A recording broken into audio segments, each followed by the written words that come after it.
Oke, bismillahirrahmanirrahim. Assalamualaikum warahmatullahi wabarakatuh. Apa kabar adik-adik? Semoga adik-adik semua berada dalam keadaan sehat walafiat. Hai. Oke, pada kesempatan kali ini Kak Komar akan membahas soal-soal pemantapan matematika kuantitatif ya. Nah, oleh karena itu bantu kakak untuk like, subscribe channel kakak gitu ya. Kemudian share ke saudara-saudara kalian. Semoga kakak bisa memberikan banyak manfaat kepada banyak orang ya. Oke, kita langsung aja pembahasan soal-soalnya matematika kuantitatif tahun 2020. Oke, kita lihat pembahasan soal nomor 1 ya. Jika M tambah N sama per 4/5 sama dengan M per 4 ditambah N per 5 ya.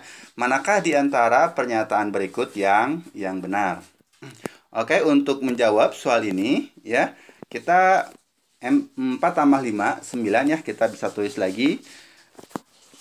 Oke, berarti M ditambah N per 4 tambah 5 sama dengan 9. Terus M per 4 ditambah N per 5 gitu ya. Nah, perhatikan yang sebelah kanannya. Yang di sebelah kanan ini adalah penjumlahan pecahan ya. Ingat, untuk penjumlahan pecahan kita harus samakan dulu penyebutnya ya. Oke, berarti kita tulis lagi M ditambah N per 9 sama dengan. Nah, untuk menyamakan penyebutnya kita bisa langsung gini ya caranya, kita kalikan yang bawahnya gitu ya, kemudian gini. Oke, jadi yang bawahnya kita kalikan dulu, jadi berapa? Kita kalikan 4 kali 5 20, kemudian kita kali silang ya, M dikali 5 jadi 5M ditambah 4n gini ya. Nah, kemudian dari sini kita kali silang ya, kita kali silang nih. Jadi 20 dikali M, jadi atau ini aja ya, 9 kali 5M berapa? 9 kali 5M 45M ditambah 9 kali 6, 9 kali 4 36N sama dengan 20 kali M 20M ditambah 20N ya. Nah, kemudian dari sini kita tinggal pindah-pindah ruas aja ya. Berarti yang M-nya pindahin ke sebelah kiri. Jadi seberapa ya teh? Ya. Oke. Seberapa? 45 dikurangi 20M sama dengan seberapa? Sama dengan 25M ya. Sama dengan ini 20N dikurangi 36N berarti min 16N. Ada jawabannya? Ada ya, jawabannya yang E. Oke, nomor 1 gampang, tuh tinggal kita samakan penyebutnya, kemudian tinggal kali silang. Lanjut, oke, lanjut ke soal nomor 2. Soal nomor 2 di sini total biaya untuk 8 roti bagels adalah X dolar ya. Dengan biaya ini ya, untuk biaya per bagel ini, manakah di antara ini ya, yang di bawah ini yang merepresentasikan, yang menggambarkan biaya untuk Y bagels ya. Nah, kita coba lihat dulu. Di sini kakak tuliskan ada bagels dan ada biaya. Ya, biayanya ya. Ini biayanya. Nah, 8 bagels, ini 8 bagels biayanya X dolar. Ya, terus di sini kalau Y bagels biayanya berapa? Ini yang dimaksud di pertanyaan ya. Nah, 8 bagels biayanya X dolar, Y bagels biayanya berapa? Oke. Ini semakin banyak bagelsnya ya, semakin banyak rotinya, maka otomatis harganya juga semakin besar. Jadi kalau bagelsnya semakin tinggi, harganya juga, biaya juga semakin tinggi. Nah, kalau kayak gini berarti ini perbandingan senilai. Oke, perbandingan senilai. untuk perbandingan senilai, cara mudahnya gimana? Kita tinggal kali silang aja ya. Kalau perbandingan senilai, kali silang aja. Berarti 8 dikali tanda tanya, itu jadi 8 tanda tanya sama dengan X dikali Y jadi XY. Berarti tanda tanya ini ya sama dengan XY per 8. Oke, ada jawabannya ya. Sama jawabannya yang D. Oke. Lanjut ya, kita lanjut ke soal nomor 3. Soal nomor 3, di sini Pak Aditya menjual 50 liter minyak dengan harga 12.600 ya. Nah, ini 50 liter harganya 12.600. Ini maksudnya per liter ya. Ini maksudnya per liter. Dan 30 liter minyak yang sama dengan harga 11.400 ya. Jika harga beli seluruhnya 900.000, berapakah persentase laba atau rugi dari penjualan tersebut? Oke, kita cari dulu berapa sih uang yang diperoleh oleh Pak Aditya. Nah, uang yang diperoleh Pak Aditya berarti kan di sini Pak Aditya menjual 50 ya, 50 liter dengan harga 12.600. Kita tinggal kalikan aja. 50 dikali 12.600 itu hasilnya 630.000. Gini. Nah, kemudian kita kalikan lagi di sini 30 dikali dengan 11.400, ini hasilnya 342.000. Gini ya, berarti totalnya berapa? 972.000. Nah, ini adalah uang yang diperoleh oleh Pak Aditya dari hasil penjualan minyak ya. Oke. Nah, sehingga uangnya ya, atau katakanlah di sini HJ-nya ya, harga jualnya ini 972.000. Kita lihat harga jual ini lebih besar daripada harga beli, karena harga belinya 900.000 ya. Artinya apa? Kalau harga jual lebih dari harga beli berarti untung ya. HJ lebih dari HB berarti untung ya. Untungnya berapa? Untuk mencari untungnya tinggal HJ dikurangi HB ya. Berarti 972.000 dikurangi 900.000. Ini berarti sama dengan 72.000. Nah, gitu ya. Nah, ini untung yang diperoleh oleh Pak Aditya. Yang ditanyakannya adalah berapa persentase laba atau ruginya. Jadi yang tanyakannya persentase untungnya. Untuk mencari persentase untung berarti tinggal untung ya, persentasenya gini sama dengan untung. Untungnya berapa? 72.000 dibagi dengan harga beli. Ini patokannya harga beli ya. Harga belinya berapa? Tadi 900.000 dikali 100%. Ini saya coret, tinggal 72 dibagi 9 itu sama dengan 8% ya. Jawabannya yang B. Oke, utak-atik matematika ya. Kita lanjut ke soal nomor 4 ya. Gimana? Yang nomor 3 tadi paham ya? Paham insyaallah. Soal nomor 4. Oke, kita baca dulu soalnya. Rata-rata tes IQ siswa kelas 9 adalah P. Oke, untuk rata-rata berarti gini ya. Misalkan ini rata-rata gini ya, rata-rata simbolnya gini. Kelas YX berarti gini sama dengan P. Dan kelas Y ya, dan kelas Y adalah Q, berarti rata-rata yang Y-nya sama dengan Q. Dan nilai rata-rata gabungan tes IQ kelas X dan Y, di sini rata-rata gabungan X dan Y-nya berapa? Oh ya, R ya. Di sini R. Nah, jika P berbanding Q, sini ada lagi kita tuliskan P berbanding Q di sini ya. P berbanding Q sama dengan 8 berbanding 7 dan R berbanding Q atau Q berbanding R gini ya. Kan R banding Q 22 berbanding 21, berarti Q berbanding R-nya 21 berbanding 22 ya. Nah, Eh kita samakan dulu atau kita buat perbandingan untuk semuanya. Cara buatnya gimana? Ini perhatikan 7 ke 21 bisa kita peroleh dengan cara mengalihkan dengan angka 3 ya. Jadi yang atas ini kita kali dengan angka 3. Kali dengan 3 berarti 3 kali 8 24, 3 kali 7 21. Nah, gitu ya. Jadi kita sudah dapat perbandingan P berbanding Q berbanding R. Nah, ditanyakannya apa? Ditanyakannya rasio jumlah siswa X terhadap jumlah siswa kelas Y yang mengikuti tes tersebut. Ditanyakannya adalah rasio. Rasio itu apa?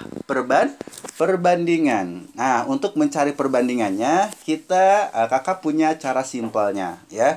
Cara simpelnya gimana? Nah, cara simpelnya kita tinggal gini. Kita simpen yang rata-rata gabungannya di tengah. Ya. Rata-rata gabungannya kita simpan di tengah berapa? Berarti rata-rata gabungan itu yang R ya. Ini 22. Nah, terus di sini baru yang P dan yang Q-nya.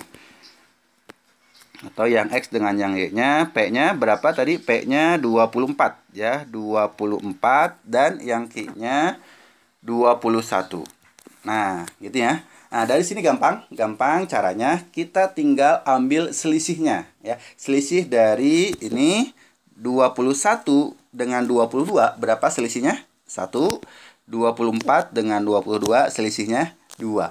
Jadi perbandingan P berbanding Q atau X berbanding Y itu sama aja dengan 1 berbanding 2. Jawabannya yang A. Simple ya, mudah. Oke, utak-atik matematika. Jangan lupa untuk subscribe channel kakak dan bagikan ke teman-teman yang membutuhkan. Semoga bisa memberikan banyak manfaat. Oke. Lanjut. Nah, soal nomor 5. Akar.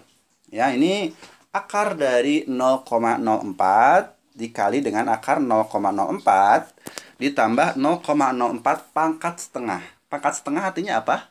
Akar-akar juga ya. Artinya akar juga. Oke. Kita langsung aja ya. 0,4 itu berapa? 0,04 itu akarnya 0,2. Ini dikali dengan 0,2 ya ditambah 0,04 akar. Ini kan pangkat setengah juga akar artinya ya. Berarti 0,2 dikali dengan 0,2. Berarti 0,2 kali 0,2 0,04 ditambah 0,04 berarti 0,08. Simple ya, insya Allah.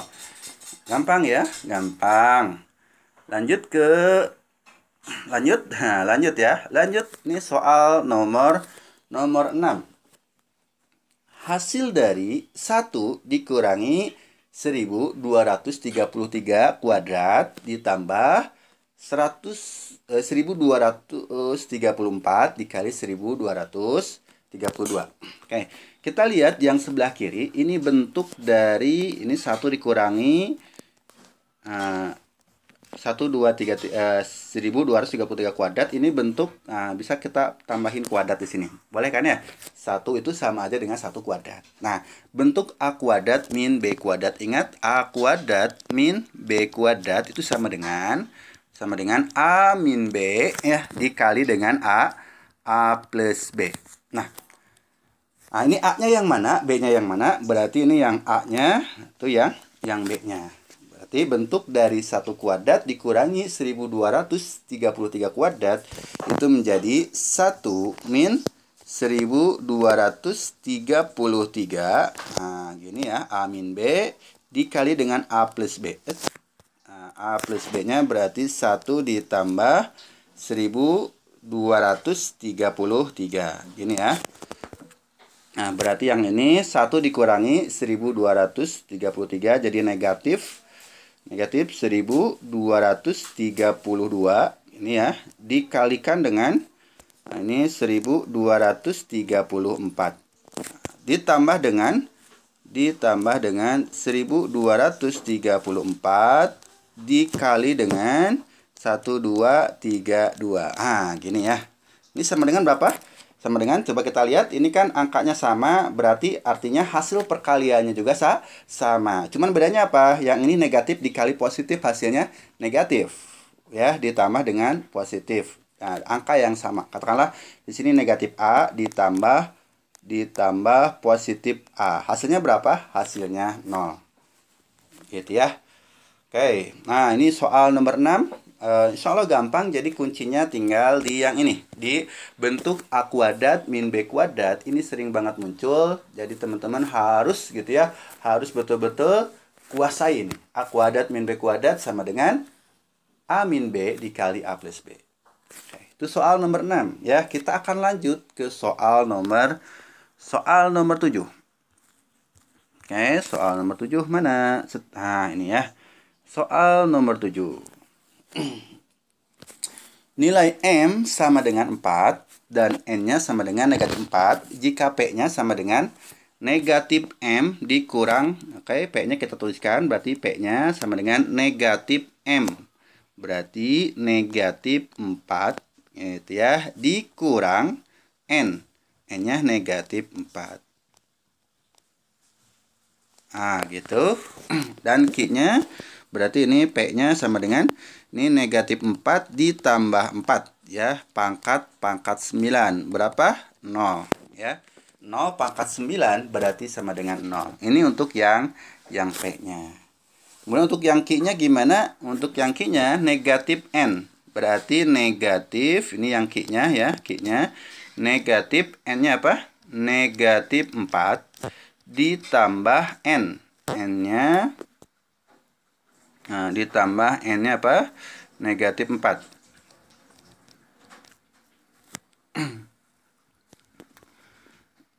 Oke, di sini dikuadratin. Oke, kuadratin. Berarti sama dengan berapa? Negatif 4 berarti positif 4. Oke, ini positif 4 ditambah dengan negatif 4 ya, negatif 4. Coba ada yang salah nggak? Kuadrat. Kita lihat dulu, negatif N berarti negatif 4 ditambah dengan N. N-nya negatif 4. Jadi 0 ya. Oke, kita lihat.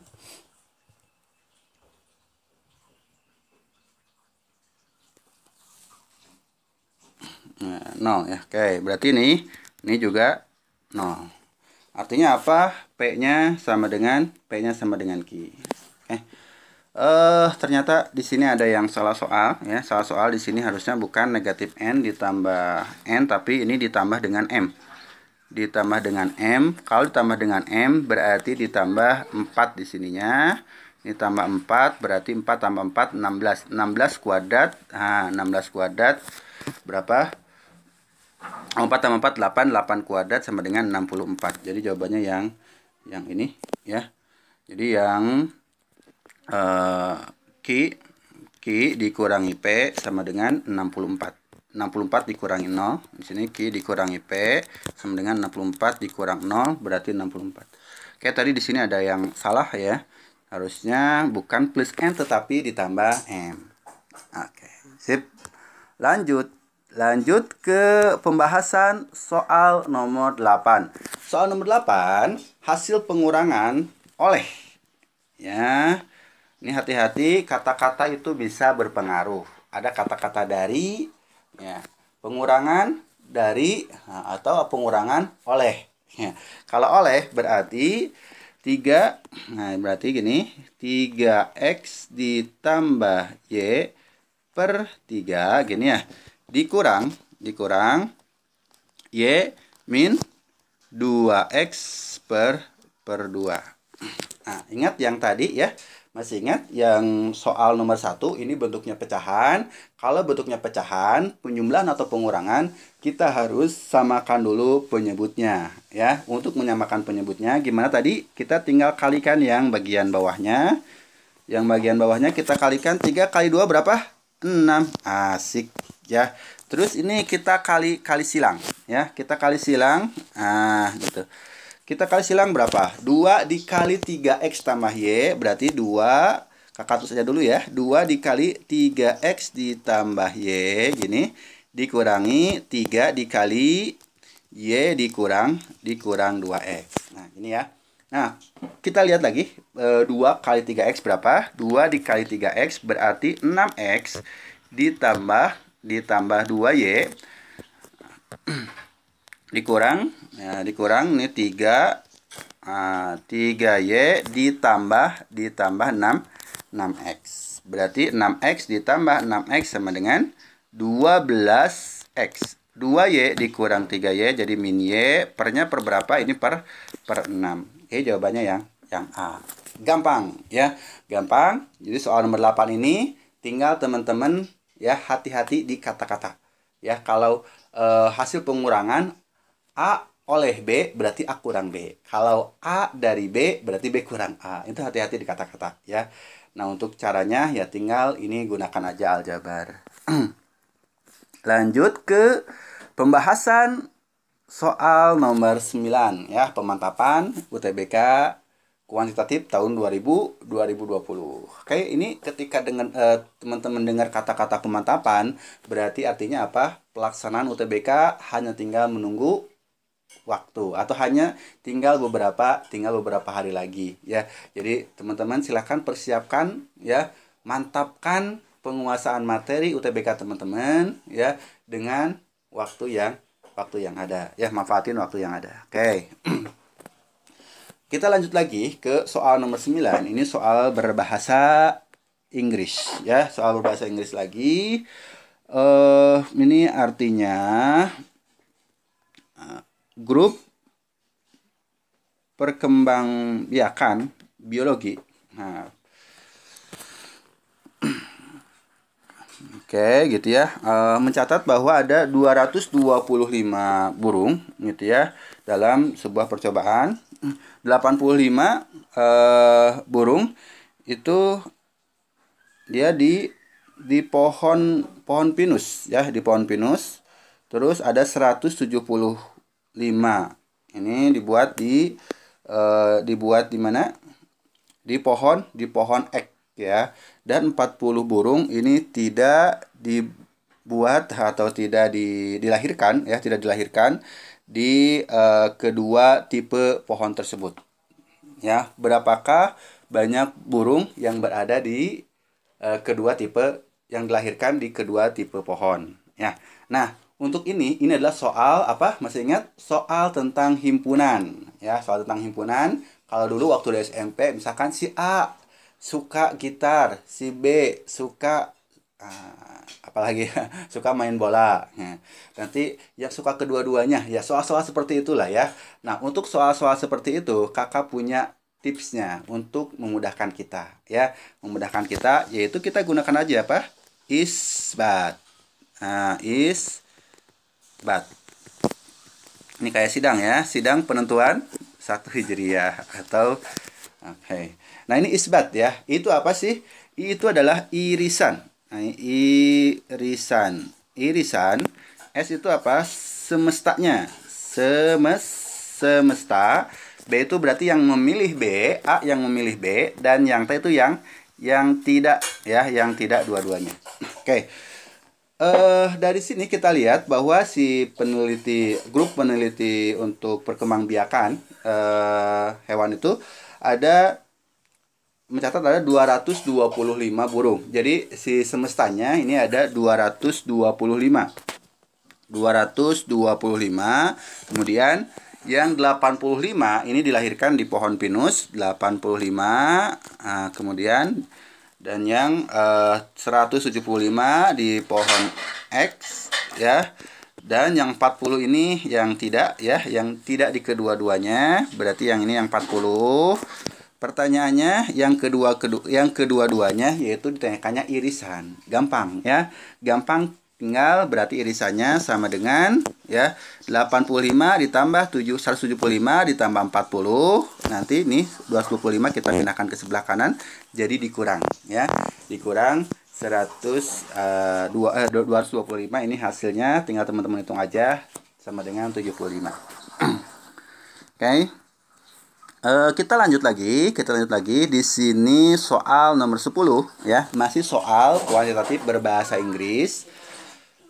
pada sebuah meeting dari 375 anggota asosiasi lingkungan, ya, 1/5 dari partisipan itu sudah tinggal di komunitas itu kurang dari 5 tahun. Oke, berarti di sini yang kurang dari 5 tahun.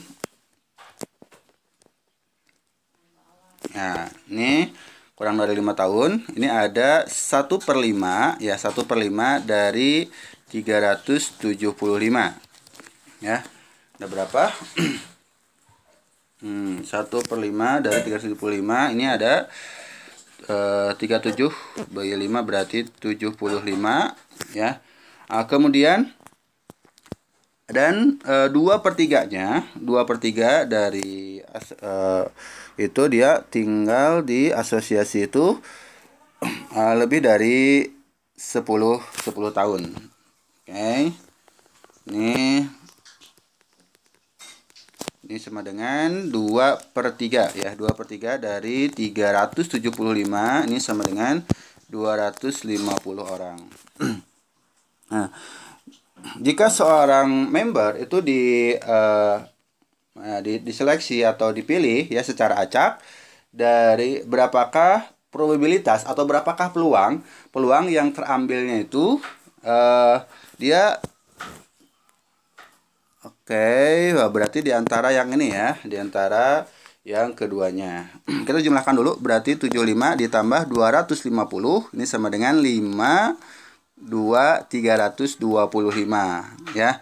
Berarti yang selain itunya, ya, yang berada di antara yang ini yaitu kurang dari 10 tahun tetapi lebih dari 5 tahun, ya. Ini berapa? 375 dikurangi 325. Berarti 375 dikurangi 325 ini kurang sama dengan 15. Oke, 150, ya. Oh, salah. Berarti 0. Ini, oh ya, 3 kurang 3 0, ya, ini salah. Berarti sama dengan 50, ya. Berarti nih yang lebih dari 5 tetapi kurang dari 10 tahun itu ada 50 orang, ya, 50 orang. Ditanyakannya berapakah peluang. Untuk peluang berarti peluang itu sama dengan NA/NS. Yang 50 ini, 50 berbanding dengan NS itu keseluruhan. Keseluruhannya berapa? 375. Ya, ini bisa dibagi 25. 50 bagi 25 jadi 2. 375 dibagi 25 berapa? 3 berarti 4 kali 3 12 tambah 3 15, ya. Oke, ini jawabannya yang A. Oke, gitu dulu untuk pembahasan soal pemantapan kuantitatif, ya, sementara 1 sampai 10 dulu. Nanti kita lanjutin nomor 11 sampai 20 dan nanti ada sesi untuk yang 21 sampai dengan 30. Oke. Jangan lupa untuk subscribe channel kakak, kemudian like, share, and comment. Semoga kakak bisa terus berbagi dengan teman-teman semua ataupun saudara teman-teman ataupun yang lainnya, gitu, ya, supaya kakak bisa memberikan banyak manfaat. Oke, assalamualaikum warahmatullahi wabarakatuh.